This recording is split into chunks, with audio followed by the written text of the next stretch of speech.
Hello everybody and welcome back to another video. Today it is part 2 of my Overwatch League 2021 mid-season power rankings. This is a follow-up to the first video that I put out on Wednesday, so if you did not see that video, I will link to it in the description, in the cards, and at the end of this video, so you can check that one out. Today we're going to go over teams 10 to 1, so the top half of the league will be discussed in this one, which means of course this is a one overall ranking, so all the regions put together. So this is the top half of the league. Before I begin, I want to make one little kind of comment, or two comments really. Number one, of course, the first one is that this is my opinion, so you may disagree, you may not, whatever. I'd love to hear from you in the comments down below your own thoughts, whether or not you agree, disagree, whatever it is what it is. But the other thing is that this ranking for me was very, very difficult. There's a lot of variables and factors and things you have to consider, you know, the eye test versus head-to-head results versus stats versus X versus Y, you know, there's a lot of things that go into this one. And so this power ranking for me was actually very hard. The top 10 in particular, there's a few spots on this one. I'd say spots like 3 to 6 were pretty difficult. 3 to 7 even, possibly. Were just difficult to kind of place. Who do I feel good about? Who do I feel bad about? So it was kind of hard. In general, I tried to do these rankings based purely off of what we've seen so far, but any kind of big development for a team that is something that is going to have a big impact on them going forward, I did take into consideration as well. So keep that in mind while you are watching this. I'll comment on it wherever it is applicable, but that is something I have considered. So that is the ground rules for this one.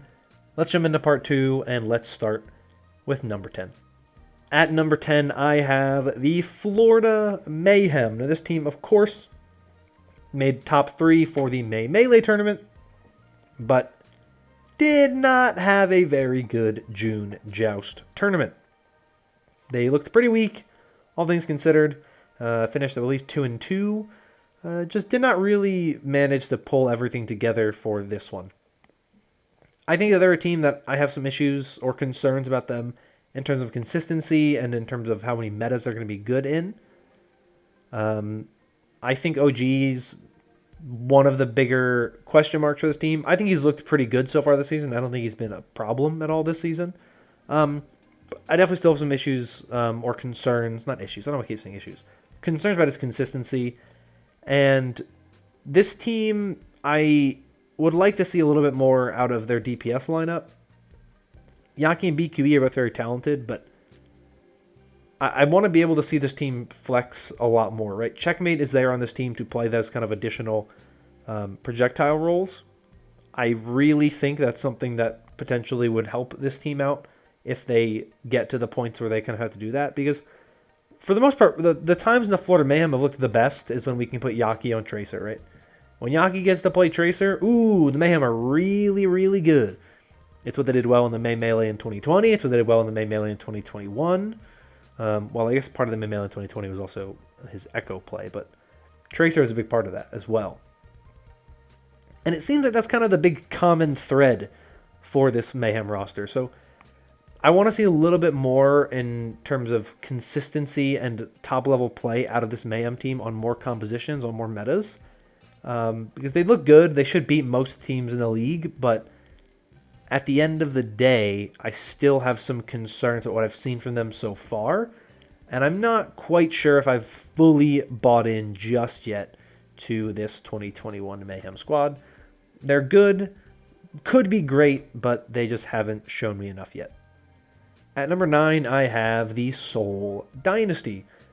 Dynasty is an interesting team. I think a lot of people are being very, very hard on this Dynasty team. You know, saying that they're inconsistent, they're bad, this, that, the other thing. I don't think that is the Dynasty's problem. They've been pretty consistent, right? Like, you look at their results, they've been pretty consistent. They've been pretty consistently good. You know, their losses so far this season are 2 losses to the Shanghai Dragons, 1 in the June Joust qualifiers, or the regional knockouts, and 1 in just the June Joust qualifiers. And then a loss to the Philadelphia Fusion in the May Melee, and a loss to the Chengdu Hunters in the May Melee. So they lost 2 teams that, at the time that they lost to them, were the better team. But I think the Seoul Dynasty have been relatively consistent. They've looked pretty good. they've not been able to necessarily beat some of these really top-level teams. Shanghai's been a problem for them. Fusion were a problem for them in the May Melee. Could continue to be a trend that we see, but right now I feel very good about the Seoul Dynasty. They are kind of just... Right now, they feel like they're kind of treading water in a sense, which is a bit dangerous in the Overwatch League, but the Dynasty are a team that I think if they get into the playoffs at the end of the season, they're going to be dangerous. Because we've seen what Gesture and Profit can do in that scenario. I think Fitz is having a great season so far. He's looked very, very good. So I'm not really that concerned about this Dynasty team. I want to see some more consistency. I want to see them take some wins and some maps off of some good teams, especially the Shanghai Dragons. And I want to see them play against the Philly again to see how good they can do against them.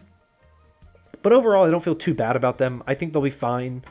They've made both of the tournaments so far for the APAC region. The only other team to have done it is the Shanghai Dragons. So I'm not too concerned about them just yet. I think they're doing fine.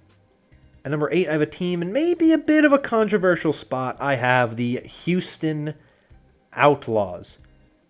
This is a weird team to place because the Houston Outlaws have one of the best records in the Overwatch League. They have lost one regular season game, and it was a game against the Atlanta Reign. But they've also lost 2 tournament matches now to the Dallas Fuel, which they're the Dallas Fuel. They're a good team. My concern with the Houston Outlaws is their schedule into the June Joust was pretty easy. The most challenging team they played was the Atlanta Reign, who had a very good run. So that's not a bad team, but they did lose the Atlanta Reign. The rest of their schedule was pretty easy. If I recall correctly, they played London, Toronto, and they may have played Vancouver. I don't think it was, though, but I don't remember. Whoever it was, they didn't play a very good... They played Florida, which is like a pretty okay team that did not look nearly as good in the June Joust as they did in the May Melee. So I don't know if the Houston Outlaws and this tank move they're doing with Jungkook and Dreamer is going to work very well. I don't know if they're going to be able to continue doing as well as they did in the May Melee for the remainder of this season. I feel pretty good about them as a team. I still think they have a lot of really talented players. They've looked good for the most part this season. But I need to see them step up again, do well in another big meta, big moment. I need to see them get those wins against the Shock and the Fuel again. They did the first week of the season, right? They did really well that first weekend. Got 2 big wins. Haven't really had the opportunities to get those wins in the regular season since then. But they've had those 2 tournament appearances. Fell short against Dallas twice. I just need to see more consistency there out of the Outlaws before I'm ready to really say they have that kind of championship mentality and a championship caliber roster. At number 7, I have the Philadelphia Fusion. Now, this is a bit of a weird one. I think some people may disagree with me, but I think the Fusion still looked good. Yes, they had a 2-2 June Joust, but they also had a 4-0 May Melee. They looked a lot better once EQO rejoined the team, which I think helped them a ton. That's something that will continue going forward. Funny Astro has just recently rejoined the team, and we also, after the Philadelphia Fusion's academy team, Fusion University, which is where Poco and Shockwave have been playing, after their run in Contenders came to an end, Shockwave and Poco basically said, hey, it was a good time, which means that those 2 players will also be rejoining the Fusion roster pretty soon. I think Korea is allowing vaccinated people into the country on July 1st. That's in the middle of the Summer Showdown.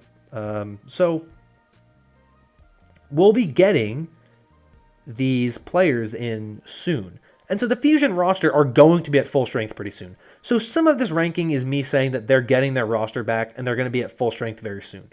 But also I feel like they've actually shown a lot more consistency and they've shown a kind of a bounce back mentality and they've shown their strength against some good teams, right?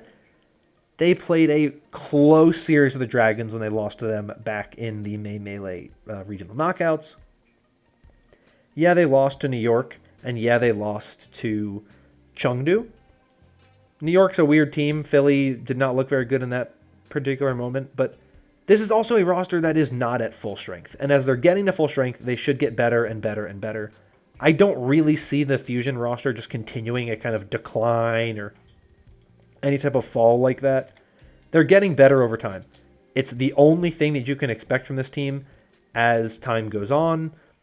More and more players enter Korea. This team gets back to full strength.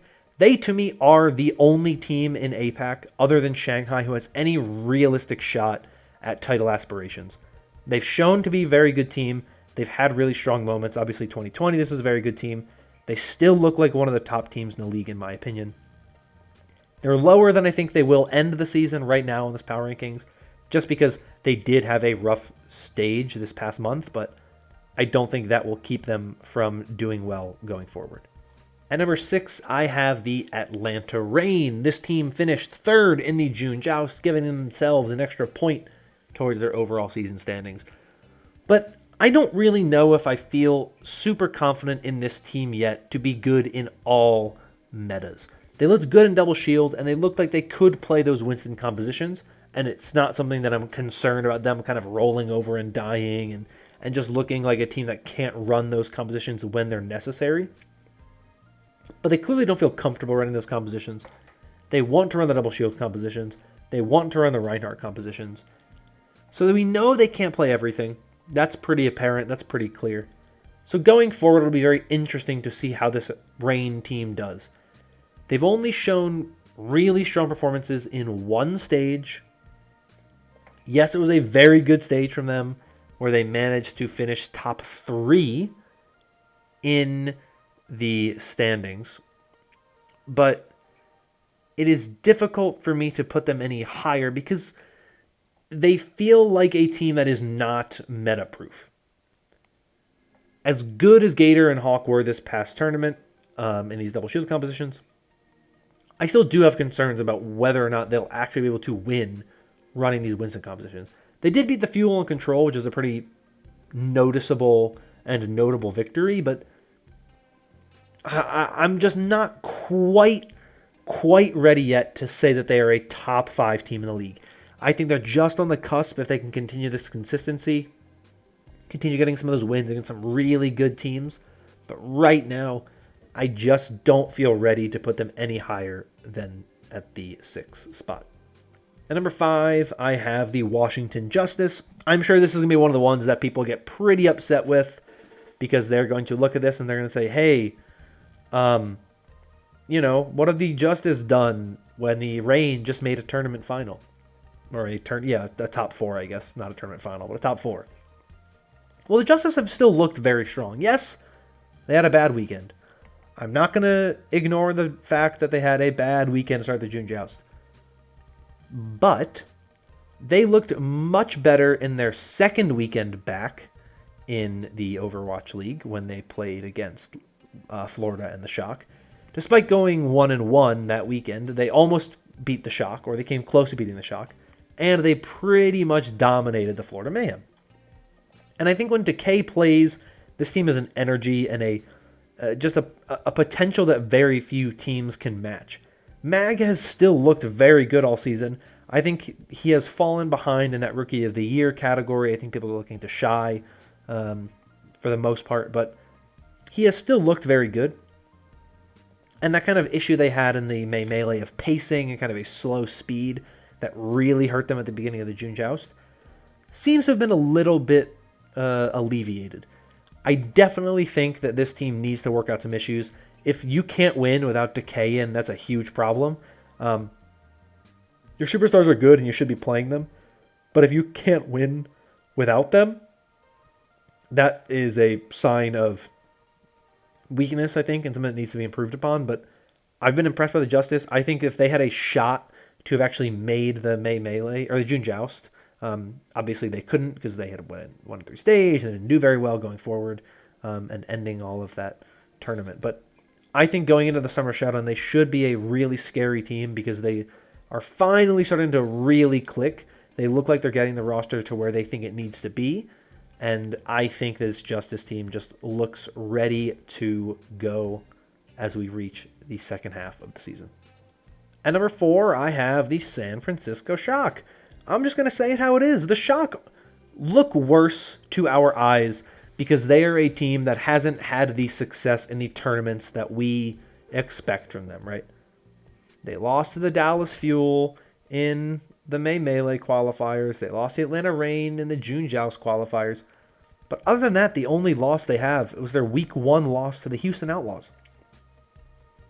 They've lost 1 regular season game and 2 tournament qualifiers when they're playing against teams that are very, very good. This isn't the days of old where the Shock were just so much better than every other team in the Overwatch League that they could just dominate and win every game because there just wasn't anybody on their level. It isn't like that anymore. A lot of the teams that have been put together this season are arguable super teams.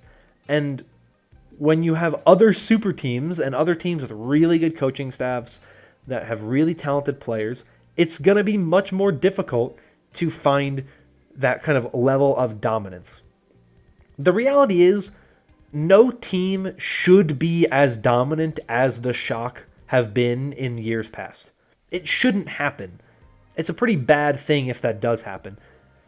So yeah, the Shock are getting some losses to some good teams.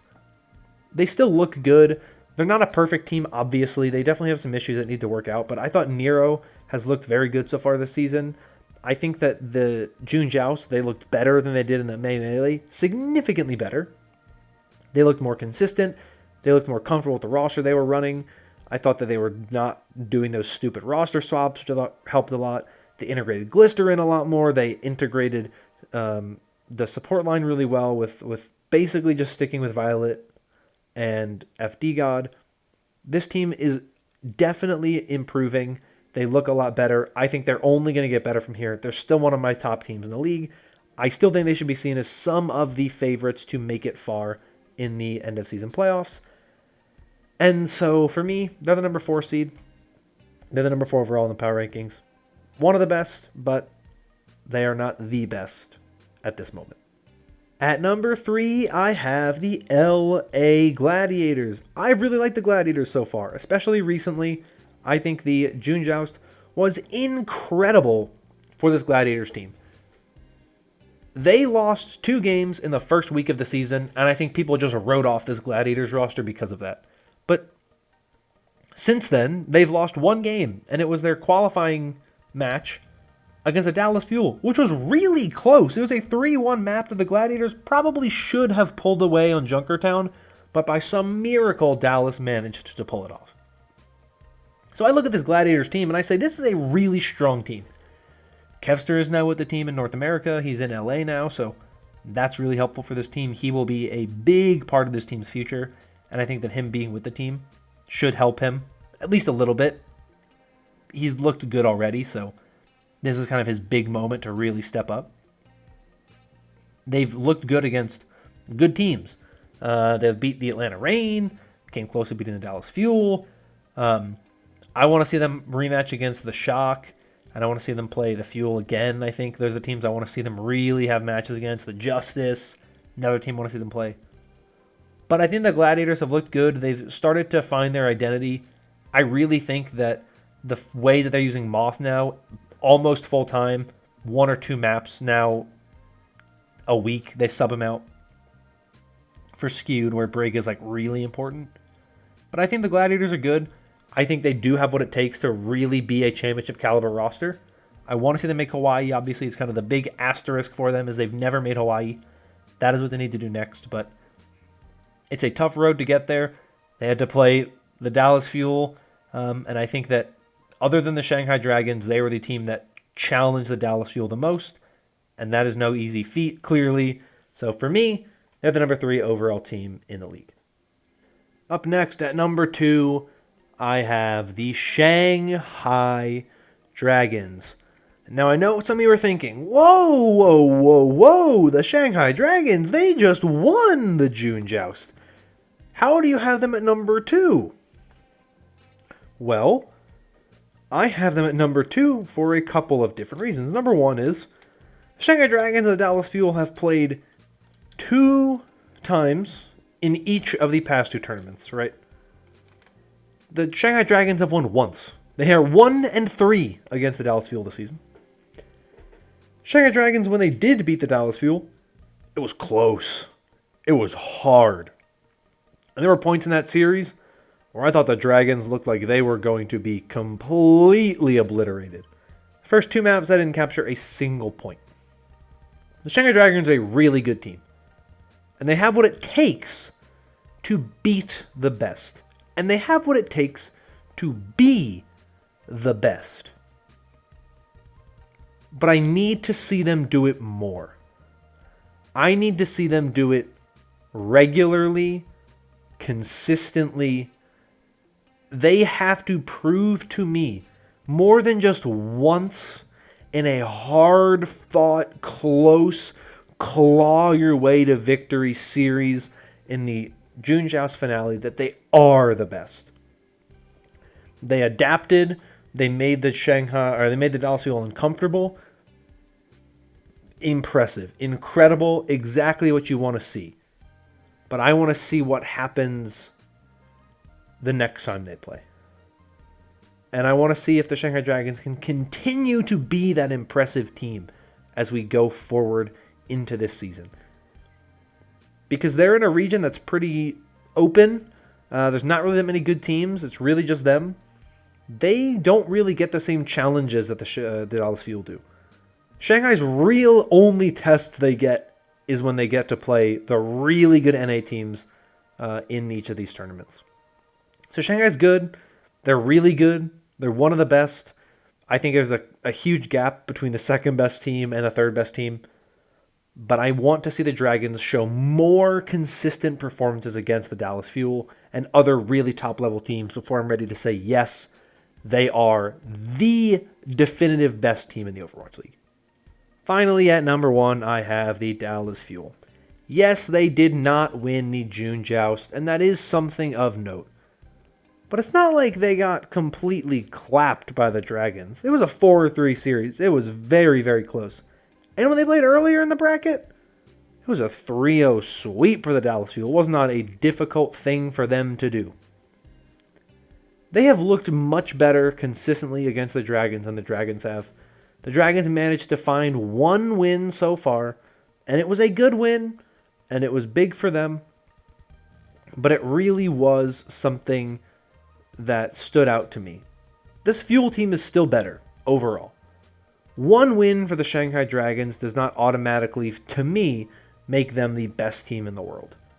The Dallas Fuel, to me, still hold that title. And while there are some issues in terms of flexibility, with Fearless pretty much only being good on the Winston, or at least dominant on the Winston, his Reinhardt's good, his Wrecking Ball's didn't do enough on that Wrecking Ball to help get them that tournament win in the June Joust. His Orisa leaves a lot to be desired. Fearless is not the most well-rounded main tank, but this team is so good at finding compositions that work for them and forcing other people to play them that doesn't really matter what's meta. They kind of dictate what the meta is. So I don't really think there is much competition for this Fuel roster other than the Shanghai Dragons. Even in North America, where I think there are some good teams. Obviously, they lost to the Shock. They lost to the Outlaws.